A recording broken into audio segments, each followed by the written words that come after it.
একেবারে নরমালি একদম নরমাল। বাংলাদেশের কোন প্রথম সারির গণমাধ্যম ছাড়া আমি কথাই বলবো না। আসেন আসেন কোন মূর্খ সাংবাদিকের সাথে আমি কথা বলতে চাই না। বন্ধ করো, বসেন। বন্ধ করো। কি সাংবাদিক এটা?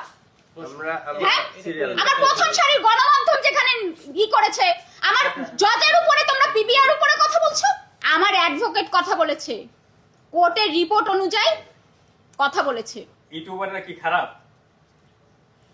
এই প্রশ্ন আমি এখন আমি আসছি মামলার কথা বলতে। আপনি আজকে এত উত্তেজিত কেন? আপনি যার সাথে আচ্ছা এই মেহেদী, বন্ধ করো তো, আমরা বন্ধ করো। সিরিয়াল মেইনটেইন করি। আমরা একটু আপু কথা তোমার সাথে কি ছিল? মিথিলা আপু একেবারে বন্ধ, কোনো নিউজই করবো না। আচ্ছা শুনেন একেবারে নরমালি একদম নরমাল। বাংলাদেশের কোন প্রথম সারির গণমাধ্যম ছাড়া আমি কথাই বলবো না। আসেন আসেন কোন মূর্খ সাংবাদিকের সাথে আমি কথা বলতে চাই না। বন্ধ করো, বসেন। বন্ধ করো। লাইভ করেন আপু এই পাশে আসেন আপনি না, যে কয়জন ঠিকঠাক প্রশ্ন করবে তারা থাকবে। মেহেদী, তুমি আমাকে ফারদার এরকম ডাকবা না। তোমার কথা এসেছি আমি। কি সাংবাদিক এটা?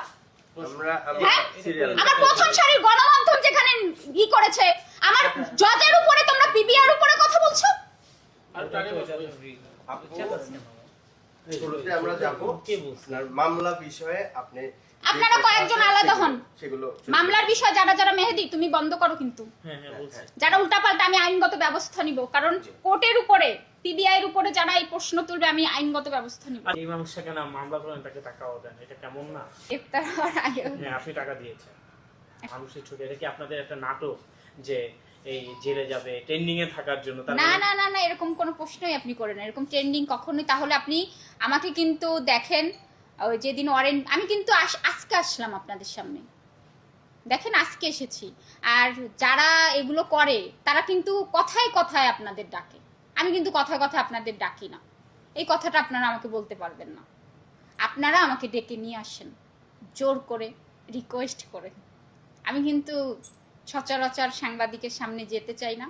একেবারে যখন এখন যে সিচুয়েশনটা, এটা আসতে হয় কারণ আপনাদেরও কিছু নিউজ দরকার আছে।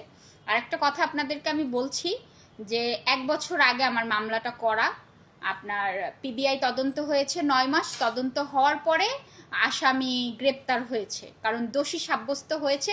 এর উপরে তো আর আপনারা আমাকে প্রশ্ন করতে পারেন না। যদি কোনো প্রশ্ন থাকে আপনারা একেবারে বগুড়া কোর্টে যে জজ সাহেবের কাছে আপনারা জিজ্ঞেস করতে পারেন। আচ্ছা, ঘটনাটা কি? আপনি তারপরেও দেখলাম আপনার ঘটনা সব আমার বাংলাদেশের প্রথম সারির সকল গণমাধ্যমে পুরো ঘটনার ডিটেলস নিউজ হয়ে গেছে। সেটা আমার মুখের কথা না, আমার অ্যাডভোকেট বলেছে, যেটা রিপোর্ট এসেছে